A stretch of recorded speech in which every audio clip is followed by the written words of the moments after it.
नमस्कार शिक्षक बंधू भगिनींनो, प्राथमिक माध्यमिक उच्च माध्यमिक अनुदान वितरण व अघोषितला घोषित संबंधी कॅबिनेटमध्ये एकमताने मंजुरी मिळावी यासाठी आपण सर्व राज्यभरातील पगार घ्यावं या भूमिकेतून बऱ्याच शिक्षक समिती, शिक्षक संघटना आपापल्या परीनं आंदोलने, आपापल्या परीने भेटी गाठी करीत आहेत।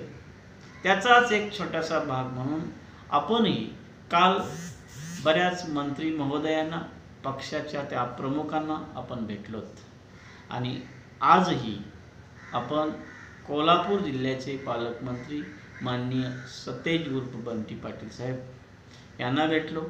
त्यांना कॅबिनेटला विषय घेण्यासाठी आपल्या मंत्री महोदयांना आपण विनंती करावी आणि तो विषय कॅबिनेटला यावा। तसेच जयंत पाटील साहेब जे राष्ट्रवादीचे अध्यक्ष आहेत, प्रदेशाध्यक्ष, जलसंपदा मंत्री आहेत, त्यांना त्यांच्या वैयक्तिक निवासस्थानी आपल्याला भेटता आलं।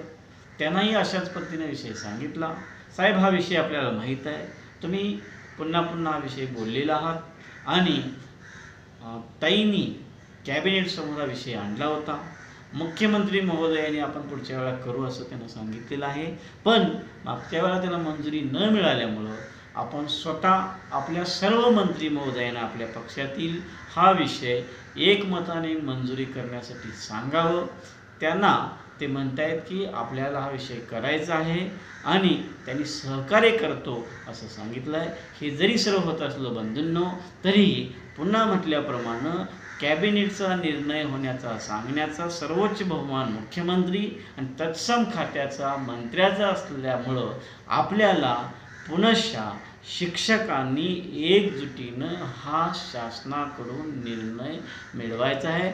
पुन्हा मी उद्या उरलेले काही काँग्रेसचे कॅबिनेटचे मंत्री, कॅबिनेट उद्या आहे किंवा नाही याचं अजून कन्फर्मेशन आपल्याला उद्या सकाळी मिळेल, आपल्याला येणाऱ्या कॅबिनेटमध्ये कसंच मान्य होईल यासाठी पुन्हा आपण जे राहिले त्या मंत्री महोदयांना आपण भेटणार आहोत। तुम्हा सर्वांचं सहकार्य आहे आणि या सहकार्यातून आपल्याला शिक्षकांच्या खात्यावर एक कॅबिनेट निर्णय करून घेणं, त्याच्यानंतर निर्णयानंतर अनुदान वितरणाचा GR निघणं आणि खात्यावर पगार जमा होणं इथपर्यंतची लढाई आपल्याला करायची आहे। धन्यवाद।